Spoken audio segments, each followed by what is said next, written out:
হয়, যোৱাকালি কংগ্ৰেছৰ এটা প্ৰতিবাদী কাৰ্যসূচীত অসম পুলিচে বিষাক্ত কন্দুৱা গেছ নিক্ষেপ কৰাৰ কাৰণে এজন কংগ্ৰেছ কৰ্মী, সক্ৰিয় কৰ্মী এডভোকেট ঢুকাইছে। মই যোৱাকালিৰ এই ঘটনাক তীব্ৰ ভাষাৰে নিন্দা কৰিছোঁ, গৰিহণা দিছোঁ চৰকাৰৰ এই বৰ্বৰ কাণ্ড, পুলিচৰ এই বৰ্বৰ আক্ৰমণ বুলি ক'ব লাগিব এইটো।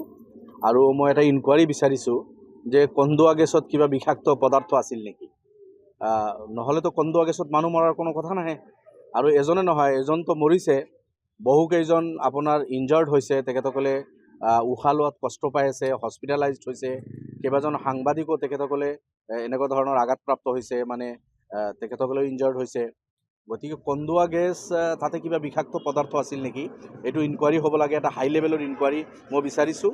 আৰু যোৱাকালি ঘটনাক মই তীব্ৰ ভাষাৰে নিন্দা কৰিছোঁ। মুখ্যমন্ত্ৰী ডাঙৰীয়া গোটেই অসমবাসীক ক্ষমা খোজক, যেনেকুৱা বৰ্বৰ আৰু এনেকুৱা ধৰণৰ ঘটনাত দুনাই তেখেতে নকৰিব।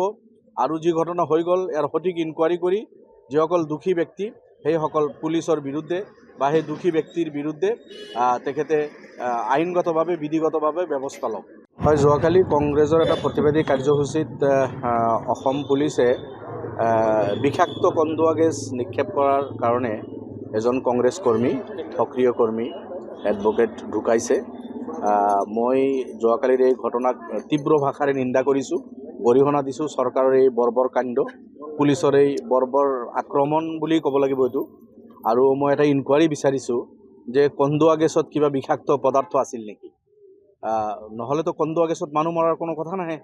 আৰু এজনে নহয়, এজনতো মৰিছে, বহুকেইজন আপোনাৰ ইনজাৰ্ড হৈছে, তেখেতসকলে উশাহ লোৱাত কষ্ট পাই আছে, হস্পিটেলাইজড হৈছে, কেইবাজন সাংবাদিকো তেখেতসকলে এনেকুৱা ধৰণৰ আঘাতপ্ৰাপ্ত হৈছে, মানে তেখেতসকলেও ইনজাৰ্ড হৈছে।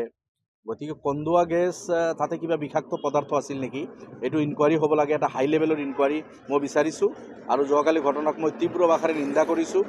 মুখ্যমন্ত্ৰী ডাঙৰীয়া গোটেই অসমবাসীক ক্ষমা খোজক, যেনেকুৱা বৰ্বৰ আৰু এনেকুৱা ধৰণৰ ঘটনাত দুনাই তেখেতে নকৰিব।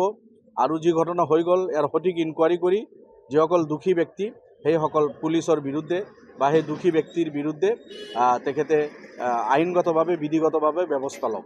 হয়, যোৱাকালি কংগ্ৰেছৰ এটা প্ৰতিবাদী কাৰ্যসূচীত অসম পুলিচে বিষাক্ত কন্দুৱা গেছ নিক্ষেপ কৰাৰ কাৰণে এজন কংগ্ৰেছ কৰ্মী, সক্ৰিয় কৰ্মী এডভোকেট ঢুকাইছে।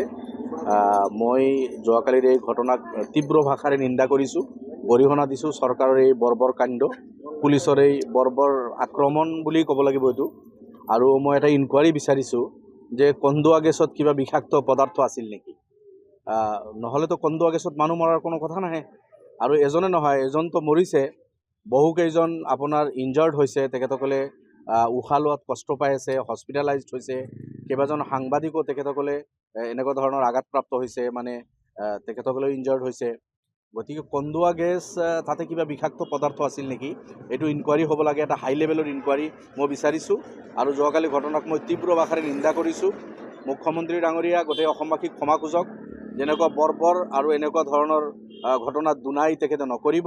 আৰু যি ঘটনা হৈ গ'ল ইয়াৰ সঠিক ইনকুৱাৰী কৰি যিসকল দোষী ব্যক্তি সেইসকল পুলিচৰ বিৰুদ্ধে বা সেই দোষী ব্যক্তিৰ বিৰুদ্ধে তেখেতে আইনগতভাৱে বিধিগতভাৱে ব্যৱস্থা লওক।